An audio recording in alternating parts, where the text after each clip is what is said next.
Hi, I'm Seamless, and today I'll be talking about a change in the main bass I have made in this track that I'm working on. This track was the focus of the last how to bass that I had done, and the main bass I haven't really been feeling it, so I made some changes, and some of the changes were fairly obvious if you're used to this kind of bass production, but it's not something that I'd done very often just because it hadn't yielded good results for me in the past. But the way that I had done so now seems to be working. So I will show you what the bass is. The bass is like, it's these guys, like basically everything in the middle here. And so we'll see what that sounds like. It's kind of loud, as usual. So playing in 3, 2, 1.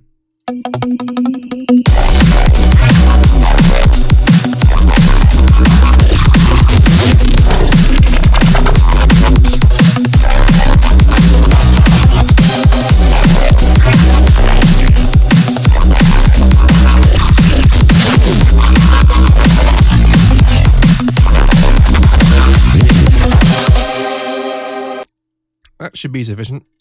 So by itself, this is what the bass sounds like.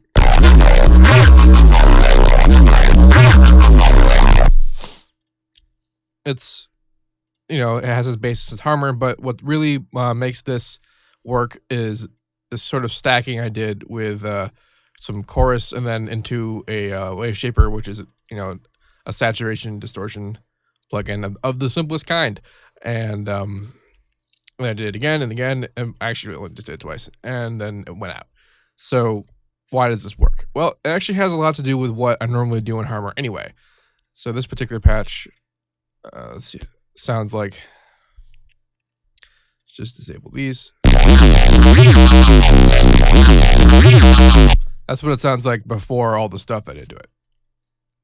Just disconnect this, and then turn these back on.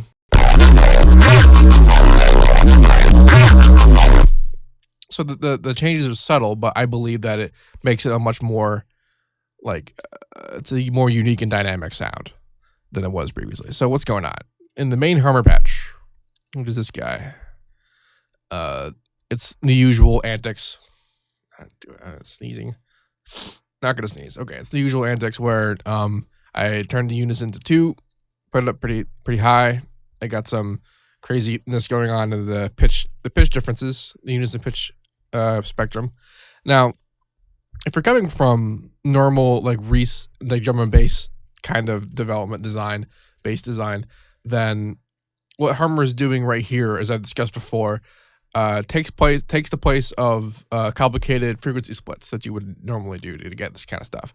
And you would do that because when you have pitch difference, like a pitch effect of like a unison or a chorus or a frequency split with different pitch effects layered before distortion, they're all crushed up against each other, and then it causes the kind of movement that we're hearing in the sound.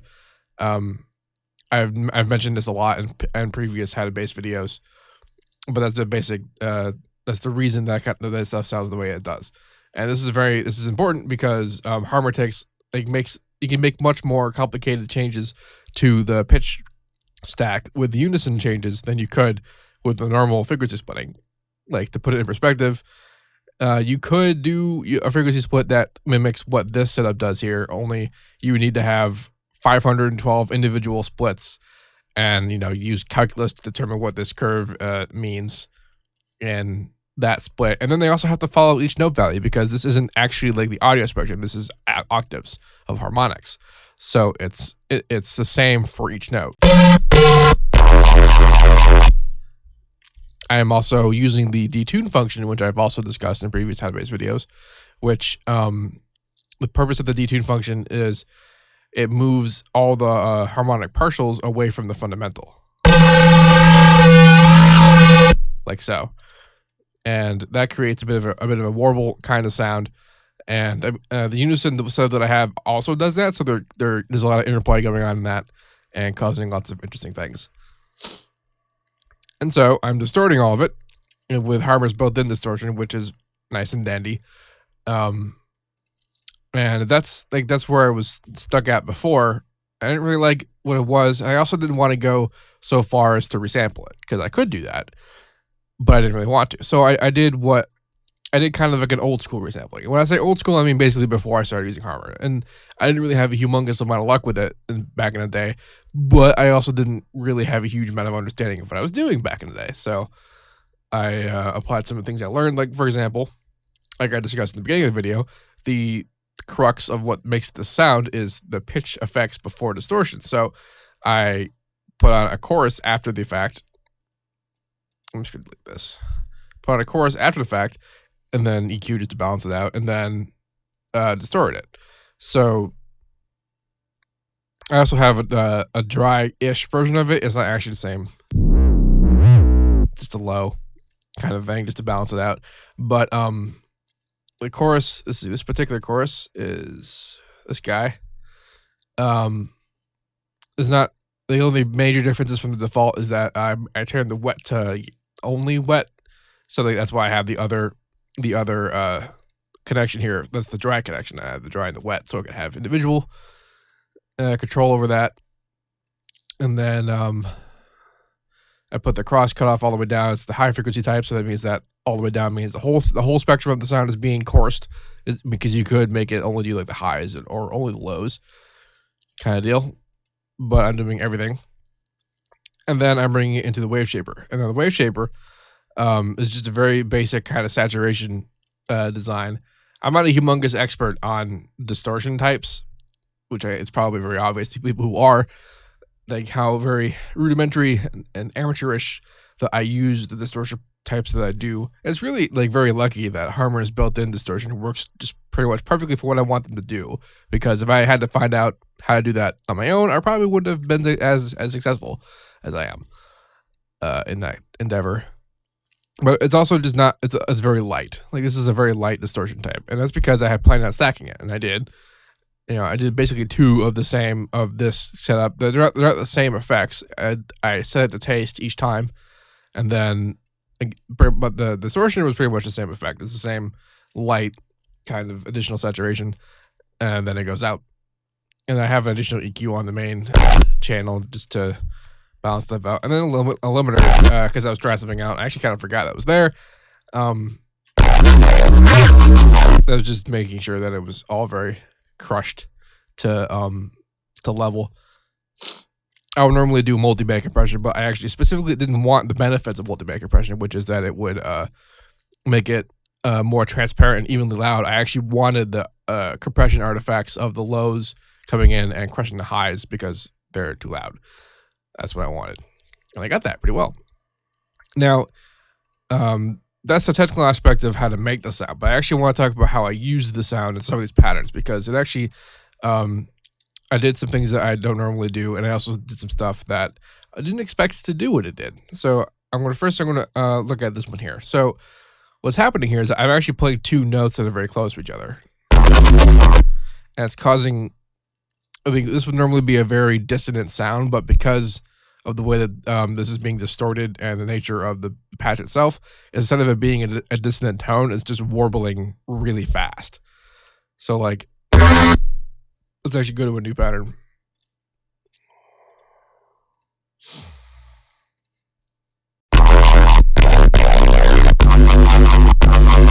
So this is what this note sounds like, right?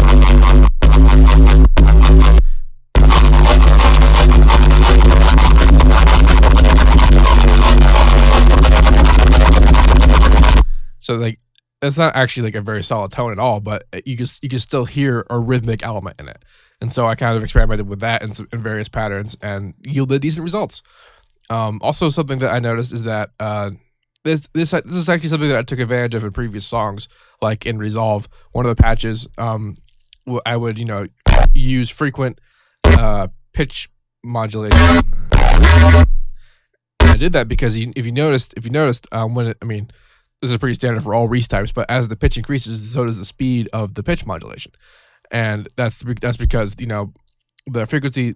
internal frequency split of the unison mapping right here, as I said before, is not across spectrum; it's across note values. So that means that the fundamental tone is always going to be the one that has this amount of unison applied to it, which means higher note values will phase cancel faster.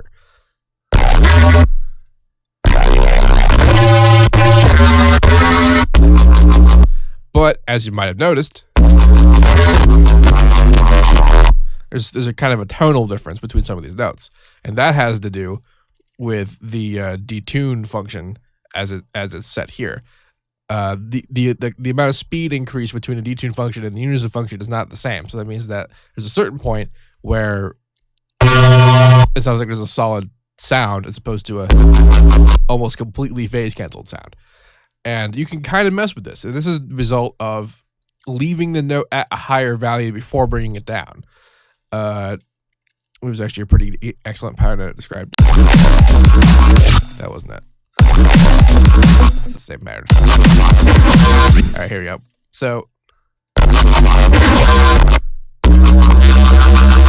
that's what that note normally sounds like. And now all of a sudden it sounds like one of the higher notes.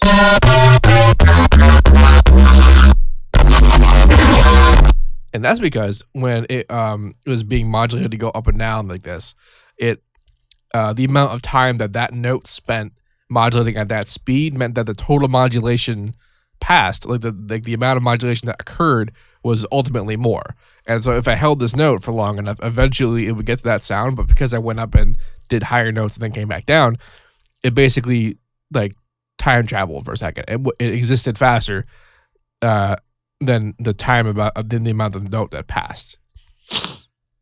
I hope that made sense. So that's cool to think about when you're using this sort of patch. As I said before, I made advantage. Yes, I utilized this knowledge in previous tracks.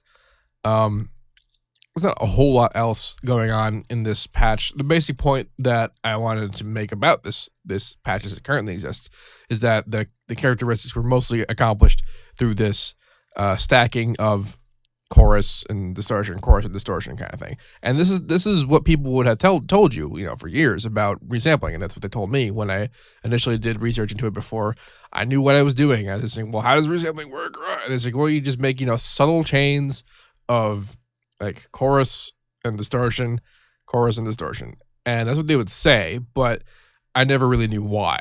And that's the reason why I never did a very good job, is because I didn't understand the fundamental reason behind doing this. And that's because when they're saying chorus and distortion, what they are really talking about is some kind of pitch effect. And the chorus, accomplishes this goal most of the time.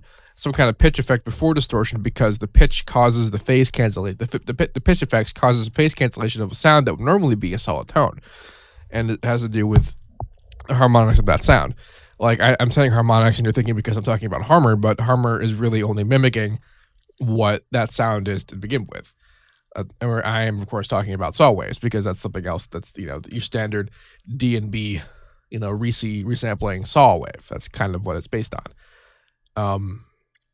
But this is just more well illustrated for me, I think. And now I understand these things, so it's helpful. This is also a pretty sweet look at how Patcher works, which is pretty cool.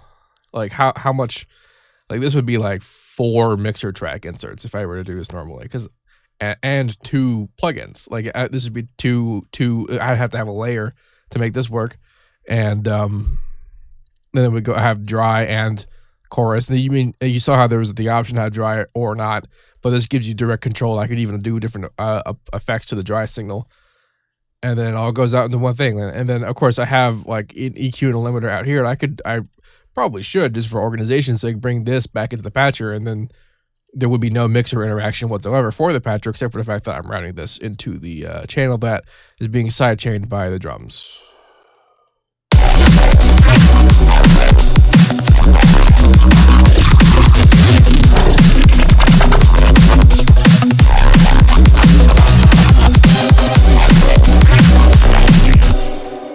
And such. So I feel much better about how this track, is doing than when I was looking at the last hat bass video, just because the main bass wasn't really jiving. It was not working for me.